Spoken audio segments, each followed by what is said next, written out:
Hi, I'm Mark Keathley. I'd like to tell you a little bit about how I became an artist. When I was 5 years old, my kindergarten teacher asked the class to draw a picture of the earth. I was very excited and got out my little piece of paper and colors, and there was a poster on the board, and we would all look and draw the picture. When the time was over, she took them all up and thumbtacked them onto the bulletin board and stood in the middle of the class and said, "Wow, Mark, that's really good." I remember it like it was yesterday. I think I grew 5 inches that day, and I started drawing feverishly for the rest of my life. I probably drew 1,000 pictures by the time I was 10 years old. And that encouragement from my parents and from other people that saw what I draw just would keep feeding and kept me going all the time. I grew up in the country, and my grandfather owned a lot of land, and I had a motorcycle, and I drove the motorcycle all over the place and helped him tend his cows and put out hay in the wintertime. But one of my favorite things to do is to go fishing. I think from 4th grade to 6th grade, I think I fished every single day of my life. I would take our bird dog out and go quail hunting, and just I lived a very outdoorsy, adventurous life. Always exploring, always playing in the creek, just things like that. So I think that's where I get a lot of my inspiration for painting. It's just those childhood memories, seeing the light and the colors and the adventure that was found in the outdoors. When I was about 11 years old, I discovered a box of oil paints in the attic of our country home. And I got those out, and I thought, oh, if I can draw, I can surely paint. And my first painting was just looking out our garage door at our country landscape. Well, it was a miserable failure the first time, and I called that painting an ode to green. I had tried to paint plein air outside from a landscape, but I didn't give up, and my mom gave me a set of acrylic paints and a subscription to a wildlife magazine. I began to copy these photographs, and those pictures actually started turning out pretty good. I grew up in the country, and I discovered my mother's box of oil paints in the attic. My dad was a pastor, and we were very poor, and my mom, when she was younger, painted all the pictures in our house. I didn't know that because I was just a baby, but when I found these oils in the attic, I came down with wide-eyed wonder, wondering what these were doing here, and Mom told me about her painting history. That began my painting career at age about 11 or 12 years old. Later in life, though, just about 10 years ago, my mom was dying of cancer, and we went to live with her.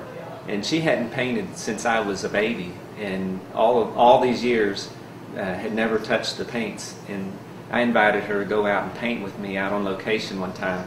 So we were living up in Spokane, Washington, and we found this great barn and little landscape and sat up together. We sat up 2 different canvases on 2 pallets and easels.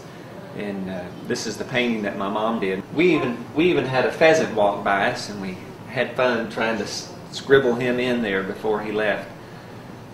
We had a great time that day. And the funny thing is, when we were all done, everybody liked my mom's painting better. When I was 19, I did some missionary work in South Africa.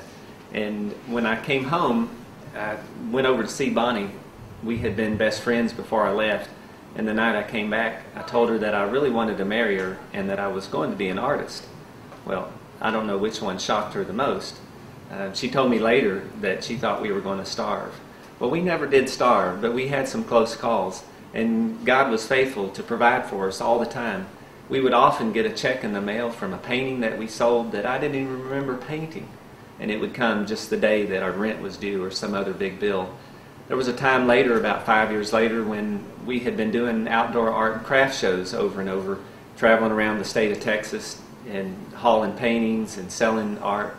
Well, we wanted to get out of the craft show business and start getting into some nice galleries, and we went to visit one of the galleries, and we brought in about 15 or 18 paintings. 4 or 5 of them were new paintings that I had just done, and the other 10 or so were paintings that I had been dragging around the country for about 5 years, paintings that I had done when I first started.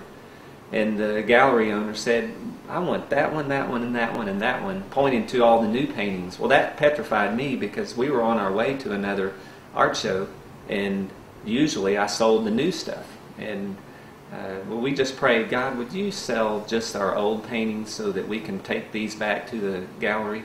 Well, at that particular art show, we had 14 old paintings that we called old paintings, and the show lasted for 3 days, and by the 5 o'clock on the last day, we had sold 13 of the 14 paintings, and we were looking at each other going, can you believe what God has done for us? And before we even got up out of our chairs to start tearing down the site, a lady walked up and said, I want that one right there, and that was painting number 14. So God has just been faithful to us over the years as He's taken care of us. From that experience, I learned that it really wasn't up to me. God was in control, and He was my provider. Speaking of God's provision, my artwork had developed over the years to where I wanted to start printing some of my paintings so that there was more affordable work out there. And God brought along a man named Jim Odom, manager of Infinity Fine Art Publishing, and we started working together and enjoying each other's company and seeing eye to eye on everything, and have begun producing some images that are selling in galleries around the country. The painting behind me is one that we collaborated on together from the Smoky Mountains up in Gatlinburg, Tennessee. Jim Odom is just a great friend of mine. He's like a dad and a brother wrapped up in one, and we have a great time together. I'm really thankful that God has put us together as a team. Through it all, God has taken me on a journey that's made me who I am. I'm attracted to light and beautiful colors. I get real excited over shapes. It's crazy the things that attract my attention. But I believe that God wants to express Himself through me. I think His creativity is a part of who I am, and I can't wait to put it down on canvas because I want it to bless you. And that's what my art is all about. I hope that it does that for you. I hope it brings you a sense of peace and rest, and just gets you in touch with what life's all about. In fact, it's so much fun. I get so excited over it. I can't wait to do it, and I think I'm going to go do some painting right now. Have a great day.